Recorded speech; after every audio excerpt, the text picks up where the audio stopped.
तर काकू तुमच्या सासूबाईचं आणि तुमचं नातं कसं आहे? चांगलं आहे, चांगलंच राहावं लागते ना सुनाप्रमाणे. अच्छा, तुम्हाला कधी त्रास दिलेला आहे तुम्च्या सासूनं? गेले तरी सेम करावंच लागते आपल्याला आई वडिलांच्या नावासाठी. तुम्हाला अशी भेटली, मॉडेल सून भेटली तुम्हाला, तर तुम्ही ऍक्सेप्ट करशाल का त्याला? नाही, काय नाही करून देत काय आमच्या. आताची सून आली शांत बसा मी बोलते, तर मग तुम्ही काय म्हणणं त्याच्यावर? नाही नाही, इलाजच नाही ना काही मग तसं म्हणजे. मारणार नाही तुम्ही?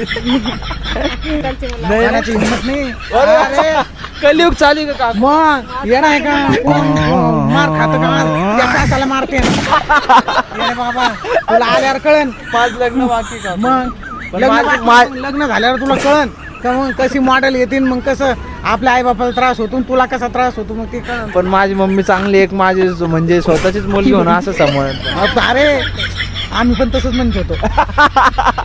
आम्ही बी तसंच म्हणत होतो भाऊ. अरे बापरे, काय म्हणल्या? लेख होत नाही सून कधी. बापरे, बोल आता.